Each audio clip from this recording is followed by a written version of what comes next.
So I'm just about to make an introduction to all of you. But first I just wanted to tell you a little bit about the person who is coming to blow your minds this morning. Laura O'Connell-Rapira is the co-founder of Action Station, which is a crowd-funded, participatory, kind of democratic platform for making real change in the world. She's going to tell you a little bit about the work that Action Station have done, but she's also the co-founder of Rock and Roll, who are a youth organisation who have done incredible work over the last 2 elections to try and engage young people in the political process. She's an incredibly inspiring human being who is coming to talk about those 2 take, but actually also to launch a brand new and extremely exciting piece of research and engagement that Action Station undertook in partnership with Arataiohi. So a lot of you will have heard the word wellbeing. Its use is increasing in frequency, but what it actually means, what the word wellbeing means and how it connects in with the work that all of you do every day is something that I think as a sector we need to do some thinking about. So we have worked with Action Station to actually inquire into what young people think defines wellbeing in 2018 for them. What does wellbeing look like? What does it feel like? What is needed in the world for all young people to experience this state of wellbeing? And so she's here to share some of her analysis and research and findings in this space. I want you all to give Laura a massive INVOLVE welcome, and I'm going to hand over to her.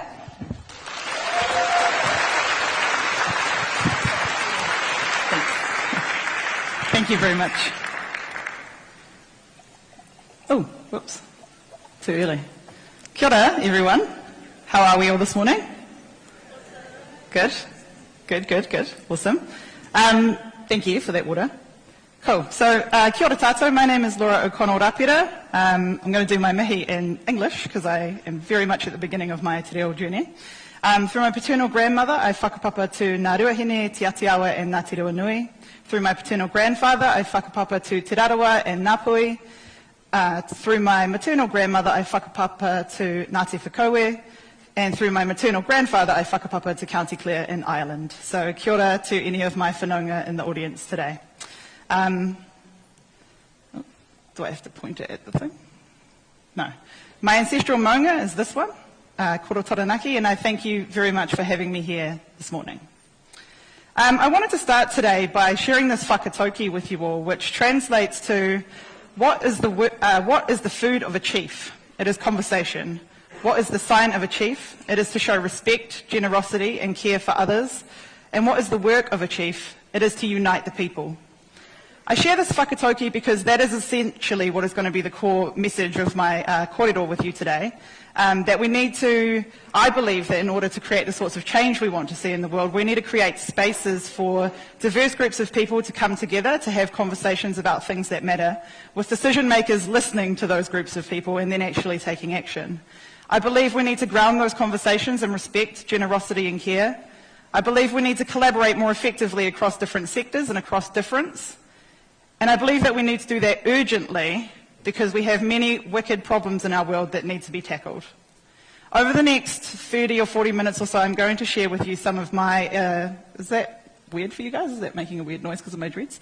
Some of the experiments that I've tried over the past decade, really, in trying to do exactly this. But first, because of the theme of the conference today, looking back to go forward, I wanted to share with you a little bit about my personal story. So I grew up in 3 distinct places with a lot of love in my whānau. Mangere, New Plymouth and Langholm, which is which is near the affluent suburb of Titirangi in Auckland. And so what this means is that I grew up close to Decile 1 and Decile 9 schools, and seeing the difference that existed in opportunity simply by virtue of the fact of what your postcode was. For the first 7 years of my life, I was raised by a solo mum, and she was on the benefit. And that was a benefit that was cut when I was 3 years old and what is widely known as the mother of all budgets. That was a sea change that, in my view, has meant that my entire life has been framed and influenced by punitive policies, particularly in the welfare space, towards the most poor, the poorest among us in our society. My great-grandparents, were the last people in my whānau to speak fluent te reo Māori and to practice tikanga Māori in their everyday lives. It's a common story, of course, for many of us Māori, especially because, we live in a country where it was once legal to beat children for speaking their native language in schools. With this intergenerational and economic injustice as my backdrop, I grew up in a fairly non-political household, but my life has always been influenced by the harmful and negative impacts of bad laws and bad policies. I didn't go to university because I didn't know what I wanted to get in debt for, is what I usually say, but actually, when I think about it now in hindsight, I realise that what I didn't want was to be tokenised for 4 or 5 years, because I was often in the enrichment classes when I was younger, and I would look around and I would be the only Māori in those classes. And that's not because Māori aren't smart, it's because of unconscious bias that exists in some of our teachers. And so when I imagined going to university, I was like, oh, I'm just going to get asked what the pan-Māori worldview is all the time, and I just can't deal with that. So I moved to the southwest of England because I really love music festivals. And I apologise if you've heard me speak before because I always talk about this, but I moved to the southwest of England because I wanted to work on Glastonbury Music Festival, because I figured if you're going to work at music festivals, aim high and go for the biggest. Working at music festivals is amazing because I learnt the power of organising at scale. Glastonbury Music Festival is like 60,000 people who turn up. That was when I used to go anyway. I think it's more like 80,000 these days. 300,000, well there you go. When I went, it was just 60,000, which was enormous to me. And I was one of the volunteer coordinators, and to give you a kind of a sense of the scale of the operation, we had 150 volunteers 150 volunteers just dedicated to recycling and waste collection. So across the different volunteers we would organise, it was about 800 over the space of 2 weeks to get Glastonbury up and running. Of course, Glastonbury is also, working at music festivals is also seasonal work. It happens in the summer. And so outside of that, I managed to get a job as a tele-fundraiser at a fundraising agency and sort of just fell into that, really. That was basically sitting in a call centre with 70 people, calling 30 people a day, expecting 27 of those people to say no, but if you carried on pitching every single person like they were the most awesome person in the world, 3 people would definitely say yes. I found that I was quite good at it because I'm quite good at talking, and I became a team leader. So my job was to also manage teams of 20 to 30, mostly millennial people, to teach them about resilience, because getting 27 rejections a day is pretty hard. What I loved about charity fundraising, though, is I saw it as an opportunity to invite people to be part of a story in which they can be contributing to the fair and flourishing future that they want in their hearts in some small way. One of the other things, though, working at a tele-fundraising agency as opposed to working directly for a charity, is that I started to notice the lack of collaboration that seemed to be occurring within the NGO sector. And this was something that I noticed in my tele-fundraising team leading work, not just in England, but when I went to Canada and did the same thing, and when I came back to New Zealand and did the same thing. I would often be fundraising for different NGOs who were working on water projects in, let's say, somewhere in the South Pacific or somewhere in Asia, Southeast Asia. And they would be fundraising for separate water projects that had absolutely no coordination between one another in villages that were very close to one another. And I found that incredibly frustrating. And so that really started to turn the cogs in my head about the need for external organisations to potentially help collaboration happen between these different organisations, because the truth is it's hard to collaborate when you're in the grind of just delivering your programs or your services or fundraising for what you need, because most of us are doing what we do with very little resource, very little staff, and very big ambitions. while I was in the UK, something else happened, and that was that I happened to be there while an election was happening. And when I would ask all of the young people I was meeting, I lived in Bristol, which is full of artists and activists, and I would say, who are you going to be voting for in the upcoming election? And most of them would say, I'm not going to vote because it doesn't make a difference and my vote doesn't count. I decided I was perplexed by that, to be honest, because these weren't people who were your typical, perceived to be apathetic, because I don't actually think any young people or people are apathetic. They're just deliberately silenced a lot of the time. I was perplexed as to why you wouldn't use all of your tools in your toolbox to try and create the better future that you want. And so when I returned to New Zealand in 2013, I decided to look at our statistics here to see if they were the same, and I quickly found out that they were. In the 2011 election, at that time, only 42% of people under the age of 30 had voted. Had voted, which of course is less than half of our young people. So I signed up to do a 10-week accelerator social enterprise program, which some of you may be familiar with. It was called Live the Dream. It was the first ever time that they had run here in Wellington. And what I had pitched was an events company that would give people unique experiences of connecting to nature and connecting to one another while donating 100% of the profits, 50% of the profits to different environmental charities as chosen by the participants. So for example, I organised a bass music party on a boat. And the origin story for that was that I saw a statistic while I was doing Live the Dream that the Kardashians got 40% more media coverage than ocean acidification. And I was like, that is outrageous. And so I was like, what would the Kardashians do to make ocean acidification sexy? They would probably throw a party on a boat. And so I organised this boat party, which had 120 people. It was $100 a ticket. But what I was really doing was I was trapping a bunch of people on a boat to have a conversation about ocean acidification, because my theory was that people who are going to a bass music party probably aren't expecting to be talking about ocean acidification.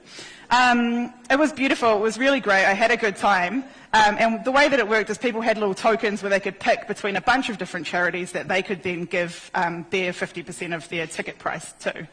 I loved that work, but then I remember the second boat party that I threw that summer, one of the punters on the boat threw his cigarette butt over the boat into the ocean, and we were fundraising, one of the charities we were fundraising for at the time was Sustainable Coastlines, which, if you're familiar with what they do, they pick up the rubbish that goes to Rangitoto Island and all of the other beautiful islands around Auckland, and they pick up tons of rubbish, 1 million tons or something ridiculous like that. And so I was just like, oh, maybe I'm not actually making any difference in getting cut through to these people. Maybe I'm just giving parties to people that want to alleviate a bit of guilt and feel like they're doing something good while getting drunk. And so that didn't sit comfortably with me. And so when Tom Scott, who is a rapper from Homebrew originally, now Avant-Garde Bowling Club, he tweeted, I think, or was it Facebook? Anyway, he shared on social media, I want to organise parties next year during the election where the only way a person can get a ticket is they have to enrol at the door to vote. And I was like, this is what I need to be doing. And so once again, New Zealand music, or music in general, had kind of pointed me in the direction of where I should be going in my life. And so I emailed Tom Scott, because he put his email address there, and managed to get on the mailing list of people. And somehow what happened over the next couple weeks is that I ended up taking over the entire project, crowdfunding my own salary, convincing my best friend to quit her job so that her and I could work full-time on rock and roll in the 4 months leading up to the election.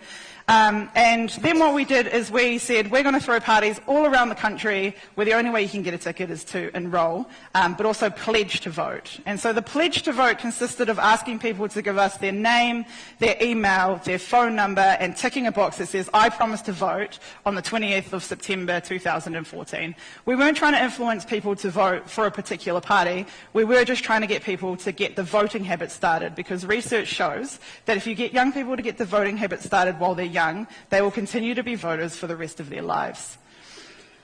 So what ended up happening is that we ended up having 42 rock and roll events all around the country that year, and I and my best friend actually only organised 7 of those. And the reason that we were able to do that is because the media were very kind to us that election year, because it was something different to report on other than the political parties. And we had like 30 media hits across TV and radio and newspaper in the space of about a month. And that meant that we got interest in what we were doing. And all of a sudden, about 107 volunteers, I think it was, from around the country signed up to rock and roll and said, how can I help? And my best friend and I were like, oh, I don't actually know. We didn't think that we would get this much interest this quickly. And so the way it sort of worked was a little bit like New Zealand Music Month. Like anyone, anywhere could take the rock and roll brand and format and do an event the way that they wanted to do them. So we had some people who would run like actual parties and raves and things like that. But then we had some people who had like morning teas in the community halls. So it was different for different people deciding, depending on what they wanted to do. The main thing was that you had to collect their name, their email, their phone number, and ask them to tick the box that says that they would go and vote. Around 3,000 people attended those events nationwide. And then what happened is that we partnered with the Stand Up, the youth union from PSA. And those people and volunteers called every single one of those 3,000 people to say, in the week leading up to the election, to say, hey, do you have all the information you need to go and vote? Is there anything I can help you with? Where is the voting booth that you're going to? And the reason that we did this is because we had read research from Rock the Vote in the United States that showed that if you can get people to actually talk through their plan and commit to you on the day of what it is that commit to you, then they're much more likely, something like 12 percentage points, much more likely to actually go ahead and do that. So our theory was kind of like pledge, come to a party, see some social proof, you're not the only person who cares about this, like young people are voting too, and then get them to the polls through that phone call. What I think worked about our efforts is that the parties were an important part of it. They were giving people a sense of communion, that social proof that it's okay to engage and get involved, and it was also inviting them to have a conversation that actually many young people aren't invited to have. We don't have citizenship education in our schools. You can't even vote for your prefects in our schools. And so actually saying, hey, young people, we care about you. We want to hear from you. We want to hear what it is that you have to say. That doesn't happen very often. It happens more now, but still not as much as I think it needs to. We collaborated during that whole process, so we joined a collective of groups who were also working to get the young people out to vote. It was called the Virgin Voter Collective, and it included efforts such as On the Fence, On the Fence, which was, did anyone use On the Fence ever? It's quite a handy tool. It's like a tool that you use to answer a bunch of questions on a scale, and then it matches you with your political preferences at the end, but it matches you based on a bunch of different issues, and then you can read more about their policies. So we used that. We also partnered with this group called Candidate that developed an app that's like Tinder, and you swipe left or right to policies you do or don't like, and at the end it matches you with your candidate. So that was quite cool. And I'm happy to say that in 2014, the number of young people that were voting in that election rose from 42% to 49%, which is still less than half of our young people voting. But that's the first time that that number had gone up in quite a long time. And I know that we weren't the only ones that contributed to the outcome, but I know as well that we played a role in making that happen. Oh, sorry, I just got carried away, didn't even do my slides. Here's some of the parties and things. I'll talk about this Tiki Tāne thing actually. One of the other really cool things we did is Tiki Tāne said, I want to do something for you guys, and we were like, oh, we should do something more creative and interesting. And so what we decided to do is we decided to run a competition where people had to sign up their marae group or their school group or their sports team or their flat or whatever. And for 10 days, they had to see how many young people they could get enrolled and pledged.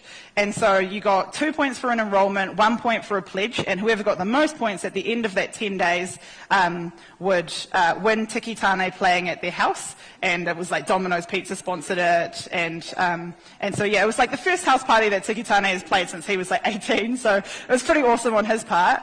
Anyway, in that 10-day period, the young people who got involved with that competition managed to get 1,100 and something enrolments, which was incredible. And the winner was this social work student who was 21 years old. Her name was Anya, and she was from Henderson in West Auckland, which, if you know anything about West Auckland, typically does have low voting rates for young people, and so we were really proud of the fact that she managed to do that. So I also think there's something special in incentive-based competitions for this sort of work anyway. Cool. So recognising that democracy doesn't end at the ballot box, after running rock and roll for that 4-month period, I went on to join the founding team of Action Station. Can I have a show of hands who actually knows what Action Station is? Great. Excellent. Awesome.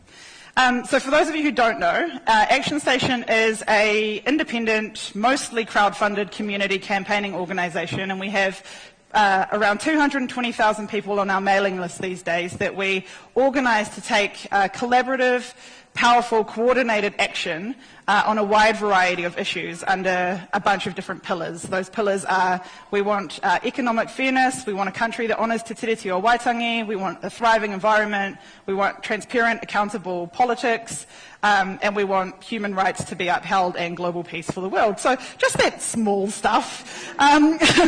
We are non-partisan, but not apolitical, meaning that we don't advocate or support for any particular political parties, but we do advocate for political change unapologetically.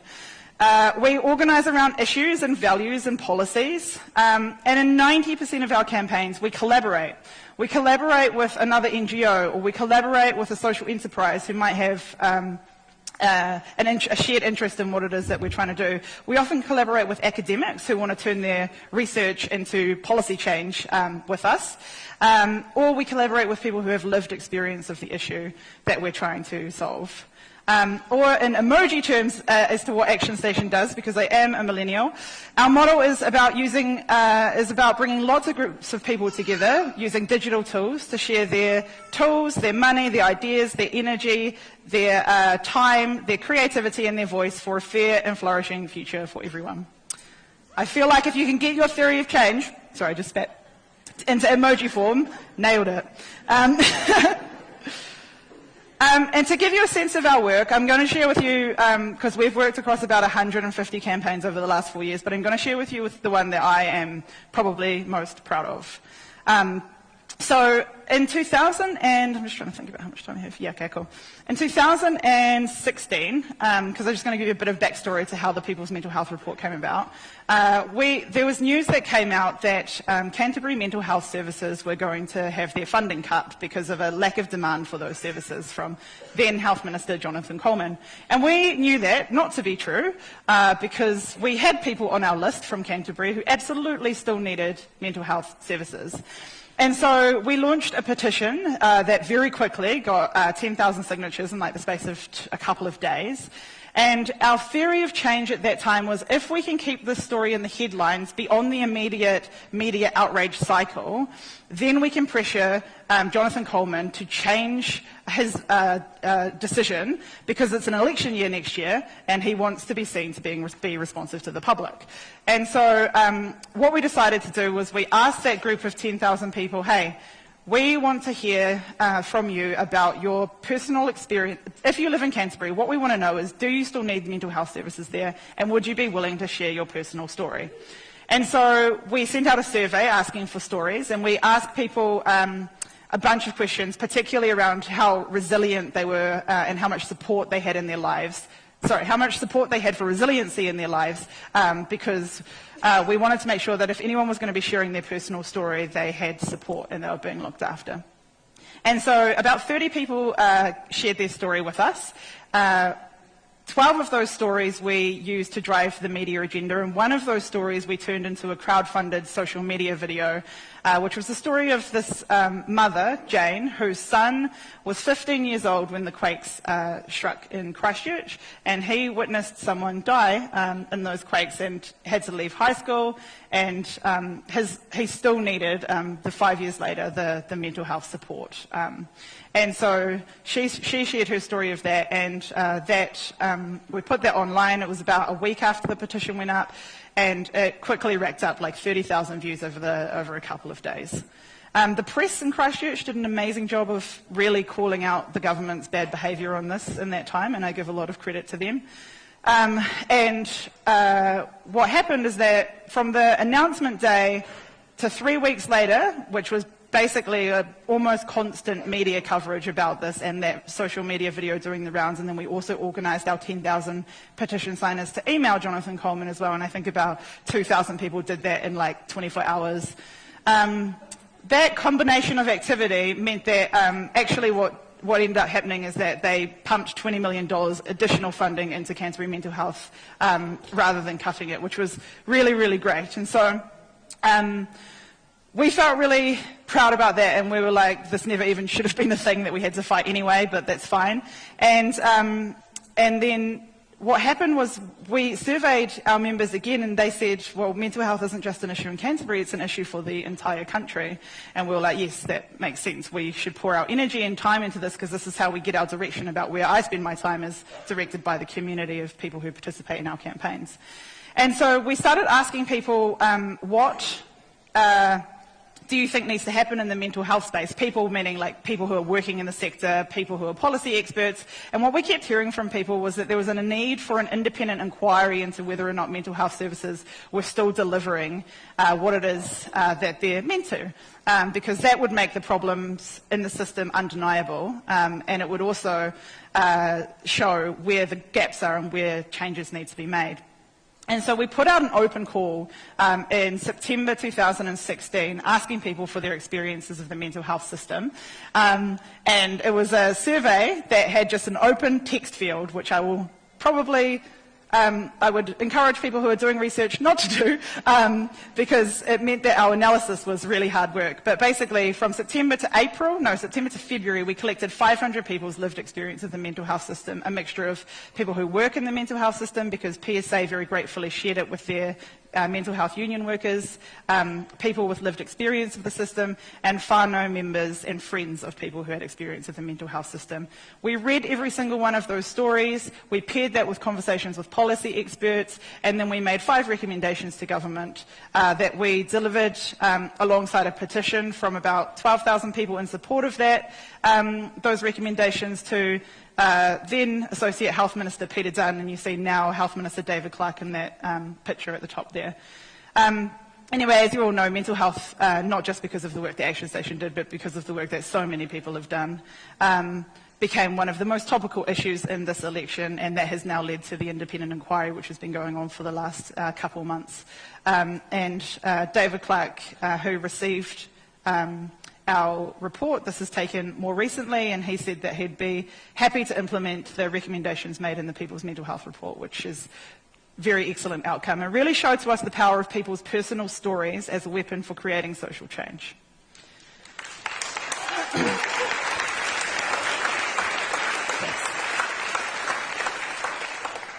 Sorry.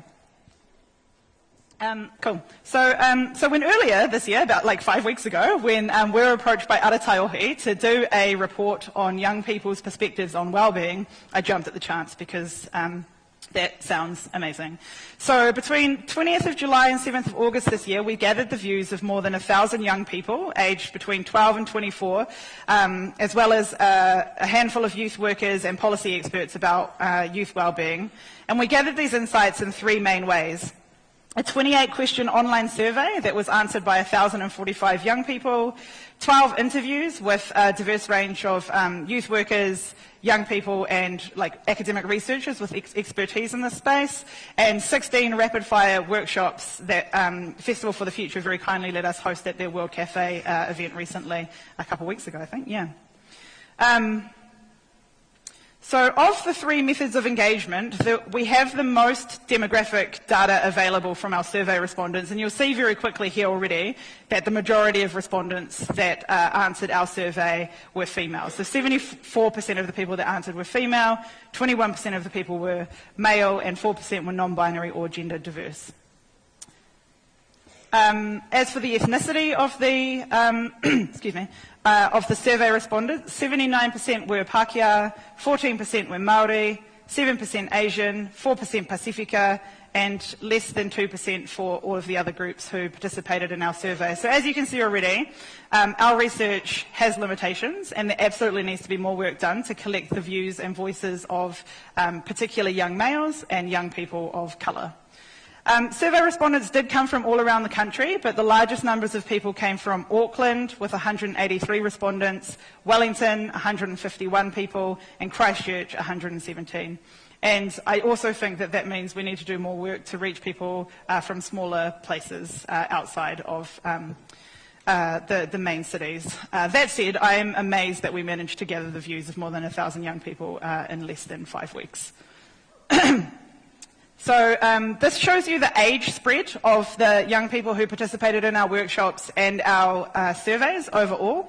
And so you'll see that the majority of people who answered were 17 years old, but the age spread was pretty good across the 12 to 24 demographics. And for the interviews that we did, we talked to 5 young people, 4 youth workers and 3 policy experts or academic researchers. The interviews were mostly conducted on Zoom, and they were around 20 to 50 minutes in length, and they were all recorded and transcribed, and then the analysis of the interviews was done by a different person than that who interviewed the people to enable us to check for one another's bias. Here are some photos of some of the wonderful young people who we had the pleasure of doing the rapid fire workshops with at Festival for the Future, which, was a lot of fun. Cool. So I'm going to share with you the findings of our analysis, and this won't be a surprise to many people in this room, but the young people we spoke with want better, more accessible mental health services, education and support specifically for young people. Serious concerns about mental health came up in every single one of the methods of engagement that we had with young people. It was the thing mentioned more than any other. So what we did is in the 28 question survey, we had a bunch of multi-choice questions, but we also had 4 open field text questions, and that meant that we generated about 4,000 open text field responses, which were manually coded under a bunch of headings by 2 different people to once again check for each other's bias. So it was like a huge amount of work, but it was really worthwhile. But yeah, mental health concerns were mentioned more than any other response under the question, what do you think are the biggest challenges facing young people in New Zealand right now? A lot of the young people we engaged believe that mental health services just need more funding overall, and I found this quote from B, who's 20 from Wellington, particularly harrowing.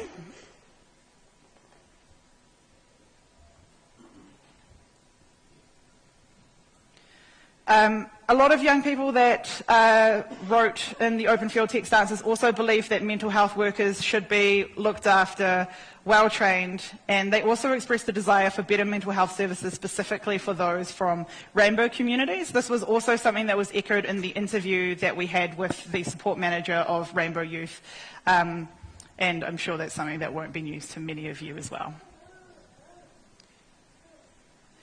Young people spoke about their desire for safe and non-judgmental spaces where they can be free to explore themselves and their identities. A lot of the time, young people talked about the pressures that they're facing, not just from peer pressure and their parents, but also the sense of gravitas of having to deal with what feels like a lot of inherited problems from generations that came before young people. I think, I've got a couple of quotes from our survey to demonstrate that. There was also a lot of young people calling for more spaces where they could connect with one another to talk about their problems and their opinions, and then also help other young people with their problems. So very much wanting to have opportunities to have reciprocal relationships in which you build community and look after one another. There was a strong desire from young people for better mental health education in schools, and there was several people that mentioned the pressures of NCEA in playing a role in adding unnecessary and undue pressure to young people. Related to mental health, the second theme that appeared the most in our analysis of the research is that the young people we spoke to felt that economic insecurity, unaffordable housing, student debt and insecure low-paid work were significant contributors to their stress and their anxiety. And many of the young people that we spoke to in the workshops and in the surveys said that they wanted a kinder, fairer economy, and they also wanted meaningful, secure work.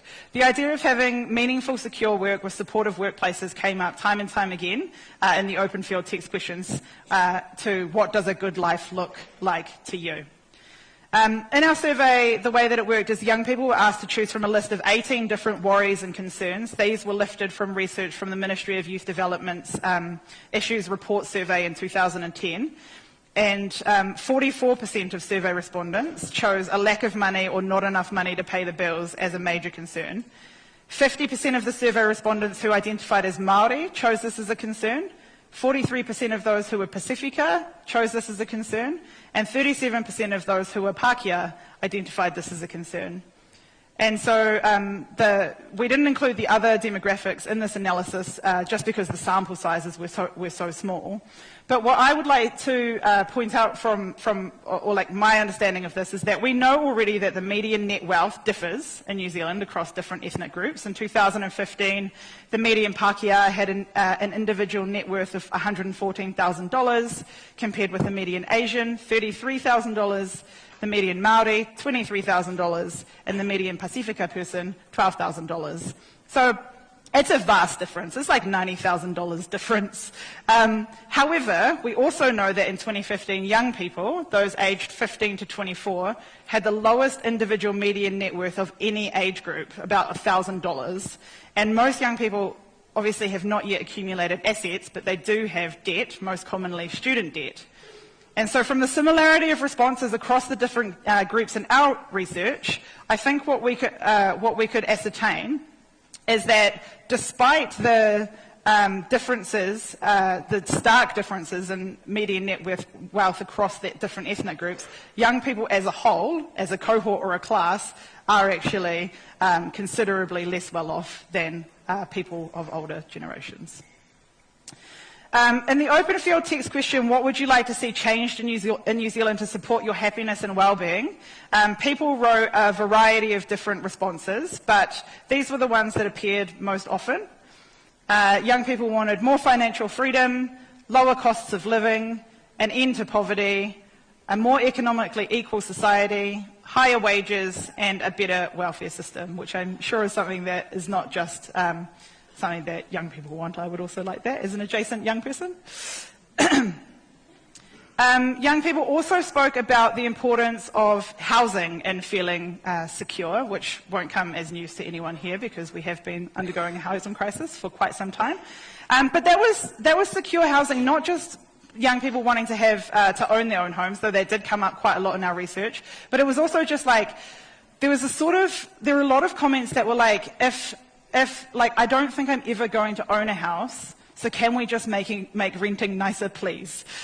Which, yeah, I think I did include some quotes about this. And I also really like this quote from a 12-year-old who took our survey. We should change the housing prices so that more New Zealand families have a roof over them and can feel joy with their kids and can have a better life for adult or child, which I think is very lovely and very wise. This may not surprise a lot of people, anyone who's ever spoken to any New Zealander about what they love most about New Zealand. Most people chose, when asked the question, what do you like most of New Zealand, the overwhelming number one answer was the clean, green nature of some kind. For context, and so that was about 41% of respondents, and for context, the next closest answer about what do you love about New Zealand was friends, whānau, connections and community, and that was just 21% of people. So very strong majority who love our natural environment and our planet. However, a lot of the young people were also incredibly concerned that we're not doing enough to look after our natural environment. And so there were quite a lot of comments from people with climate change, I'm worried about our survival. I get increased anxiety and problems with mental health carrying what feels like the weight of having to solve the world's problems, especially climate change. And so I think it's worth looking into more deeply the effects on people's mental health to do with environmental degradation, particularly for those who have close relationships with the land. Some of the young people we spoke to spoke about how well-being and the health of the natural world are intrinsically linked more directly. One person in the workshop, in one of the workshops that I ran, I remember saying that her spirituality is spending time with Papa Tuanuku. Many spoke about their desire to see more action on conservation, livable cities, public transport, an end to plastic pollution came up a lot of times.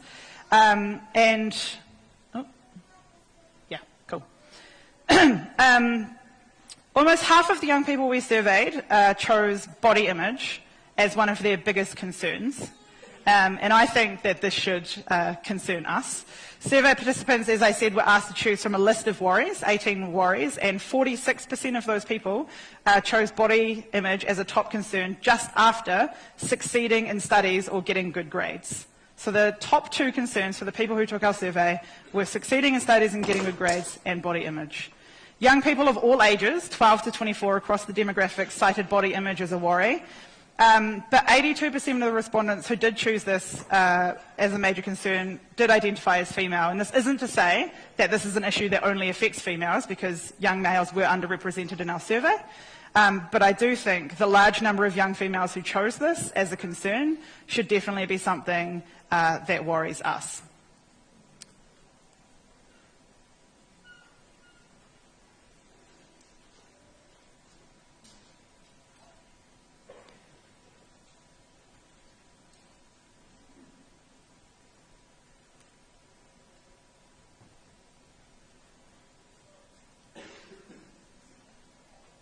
Speaking of role models, there were also a lot of comments from people who wanted consistent and authentic role models in their life on a regular basis. And they often talked about the need for these people to be people that didn't have to be their own age. They could be from a bunch of different ages, but it was mentioned a few times, particularly for those young people who came from more marginalised groups in society, that it would be great if they were people who came from their same ethnic background, particularly in positions of leadership and in the media. And when I say leadership, it was including things like politicians and councillors, but also principals and teachers. So one of the multi-choice questions we had was a scale in which people had to say whether or not they agreed with a statement, and the statement that got the lowest score was, "I see people that look like me in leadership roles." And as you can see, so 0 means strongly disagree and 5 means strongly agree. The majority of people chose 3 or less, which suggests to me that we need to do a better job of making sure that young people are in positions of power. And so I did some research into the statistics around this, and what I found is that currently in our parliament, only 2 of the MPs are under the age of 30, and throughout our country and local government, only 1% of our councillors are under the age of 30. But when you look at the population, 30% of people in this country are under the age of 30. And so absolutely, I think we need to be doing more to get young people into positions of power. And some people may say that you need more experience to be in these positions. I would argue that the lived experience of a young person is an experience. The young people we spoke to really want fulfilling work. I think I talked about this a little bit earlier. And that came up often in the conversations, in the interviews and in the survey. And when I say fulfilling work, it was people expressed a strong desire for a sense of purpose and some kind of work that made them feel valuable, and where they would get feedback in their workplace as to whether or not they were contributing something worthwhile to their workplace. Some of the young people spoke about how they felt that their views were dismissed in their workplace, and that made them less inclined to want to give their best, of course. And so supportive colleagues was something that came up quite a lot, and more regular feedback towards the young person. The young people we spoke to value accessible and affordable education, but they worry they're not being equipped with the life skills and knowledge that they need to thrive in the 21st century. Again, when we ask people to choose from the list of things that are when asked to choose from a list of 10 options, including other, about what is the single most important thing to you right now, the majority of our respondents chose education. So that shows that they really value education. But when asked what things are causing you to worry, as you'll remember, the number one option that people chose was succeeding in studies and getting good grades. However, another common theme that came up when we did the analysis of the open field responses was that young people overall felt, well not overall, but a significant portion, I think it was about a third, felt underserved by the education system, and that they felt it wasn't preparing them for the 21st century. Some young people felt under huge amounts of pressure because of homework and deadlines. Others talked about learning things that felt somewhat unnecessary. And the teacher we interviewed, who has experience in teaching in the far north and also in Auckland across Decile 2 and Decile 10 schools, talked about the lack of sexuality, healthy relationships and consent education in schools, particularly for the young males that he teaches. This was an interesting one. So young people, sorry, I've just got to find this part in my thing. Bear in mind that this whole research and the analysis and this presentation came together in 5 weeks, so apologies for if it's not super crisp. But one thing I'll say is that the report, this actual report, is at the printers right now, and there'll be copies of it available for anyone who wants to read it in full tomorrow, which I'll bring here and leave somewhere on the desk. So the young people we engaged want to see an end to oppression of all kinds. Concerns about racism, sexism, homophobia, ableism and transphobia were chosen by 62% of survey participants, so it was 648 people. And they also, young people also listed, in the open field text, it was about 250 respondents mentioned things that we put under the heading "No More Oppression." And so I pull out a few quotes about what those quotes look like that we grouped under that heading. There was a desire to increase awareness and education around internalised homophobia.